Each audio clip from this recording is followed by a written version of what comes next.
This is Straight PLC. It's an environmental products and services group, and it focuses on waste and recycling containers. And let me tell you, there's a great joy for me to drive into Halifax because the road in is just littered with curbside boxes and food waste caddies, and we made all of them. So that's really good news. We also do environmental garden products. The Calderdale compost bin is one of ours. The water butt that you can get from Yorkshire Water is also one of ours. And we're also doing a little bit about... I decided after a while that it was time that the business took its position seriously. And we're a public company, so people take a lot of notice of what we're doing. So we started giving money that the business was making. We state that we give 1% of earnings. The reality is it's probably more like 2%, because if we beat budget, I tend to be very generous with what we do with that money. The other thing I do is I let everybody take up to 2 days in a year off at my expense to do voluntary work in the community. And the third thing we do is that if somebody does a sponsored parachute, jump, moustache growing, or, you know, God forbid, why would anybody do that? But you know, this kind of thing, we actually double the money that they raise up to an agreed threshold. And that means that rather than raising a small number of hundreds of pounds, somebody can raise a lot of hundreds of pounds or £1,000 for their chosen cause. Now, the other thing the business does is the compost with the clangers. Now, you know, this is great foresight because the clangers are going to be back on the television this year, and we have a license for the clangers. People thought I was crazy when I signed up to this, but I knew what was coming.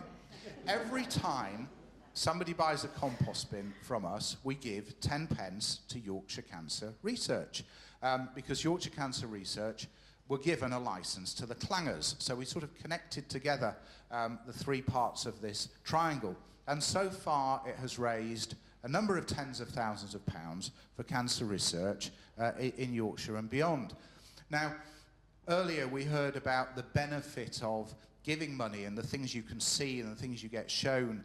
And it's true, because as a consequence of the company's gifts to Yorkshire Cancer Research, I was invited to a trip around a research lab at St James's Hospital in Leeds, and I have to say, there are things you see there that you wouldn't see anywhere else that are truly amazing, and these people deserve every penny they get. You know, they do a truly remarkable job. Now, there are two sides to what I do. There's the corporate side, which I've told you about, and there's the me side, the personal side. The big difference is this. What the business does is very public. The causes the business supports are very public. And to an extent, what we do is about promotion. It's about promoting the business, and it's promoting who we are. What I do myself is very different. It's very, very private. It's very personal. I don't particularly want anybody to be aware of or know what I'm doing or who I'm doing it with.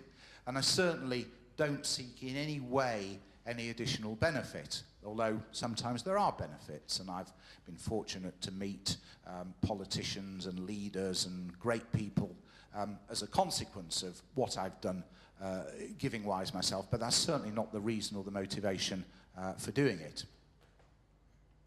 Well, this presentation is called Why I Give, and I think you as an audience are particularly interested in why somebody like me chooses to give large amounts of money to charitable causes. And for me, there are really three driving reasons. There's a moral, an ethical, and a religious dimension to it.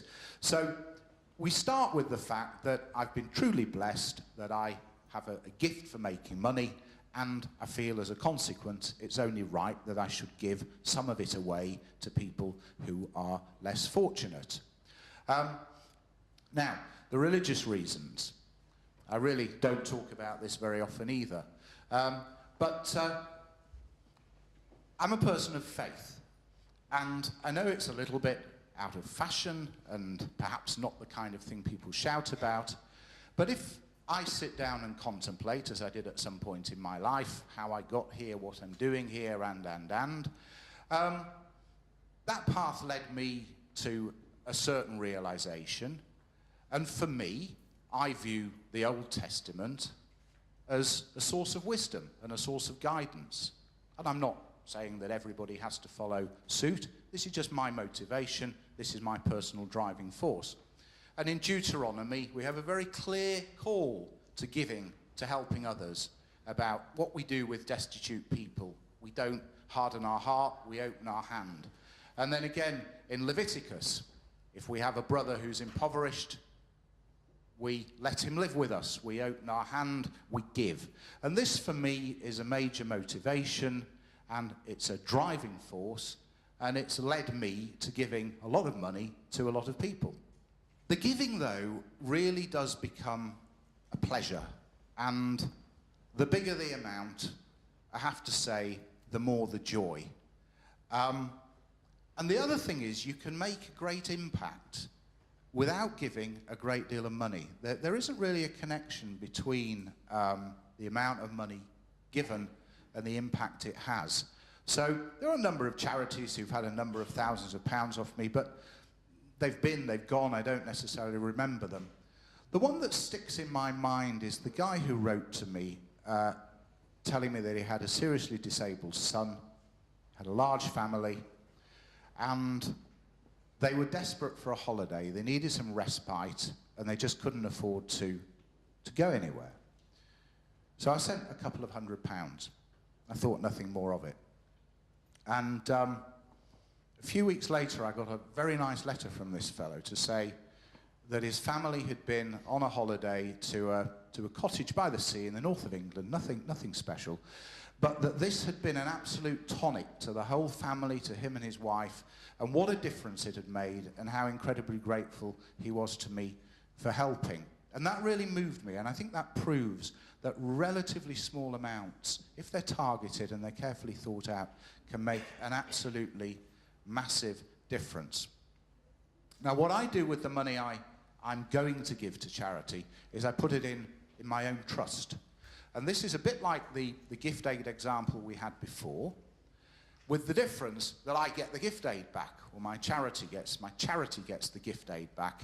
So in terms of that extra 25% that's available to the charity, that's available for me to choose who to give it to, as well as the tax benefit to me personally. Now, you need to be at a certain scale to manage a trust, but it's not a particularly large scale. The costs of running a trust will be equivalent to the administration costs of a charity account for a relatively modest amount of money. And it gives a great flexibility, because it also means that you can give tax efficiently to an individual. If somebody says, "Can you help me?" You don't have to find a registered charity to do the transaction. And you can also give to causes overseas, which is sometimes a little bit more difficult without having a charitable structure. The other point I wanted to make about having a trust is that really you get the pleasure of giving twice, because you have the initial feeling of elation when you put the money into the trust, and then it's there and it's ring-fenced, and the only thing you can do with it is give it away. So you have all that pleasure to come the second time round. And I have to say, you take it from me, it really is double the joy. So, what have I achieved? Well, I've been doing this for more than 25 years. I've given money to many, many causes in lots of different places, all of them unique, all of them with their own story and their own needs. And the impact of this has been massive. I haven't particularly quantified it, but the feedback I've had and reading the annual reports that come back from these various charities, it's obvious that this has made a big, big difference. And it's tax efficient. So I've given less money to the government and more money to people who really need it. Well, I thought I'd just say a few words about the future, because it's correct that philanthropy and charitable giving in this country is not quite in the same place it is in other parts of the world. And I think education needs to be at the core of this. I think not necessarily education for children, education for people in business and people who are making money, just to understand that actually giving money away is quite a good thing to do. It's a very good thing to do. And it's not actually a burden in any way, it's a liberation. And it makes you as the donor have as much benefit in many ways as the person or the organisation you're giving the money to. Now, I just want to close with a thought that somebody once shared with me, because I think it's quite an interesting thing. And he said to me, he said, "Tell me, Jonathan, do you give because you're successful, or are you successful because you give?" It really made me think. It really made me think quite hard. And I have to say, I do think that both sides of that statement are true. So let me leave you with that thought. Thank you very much.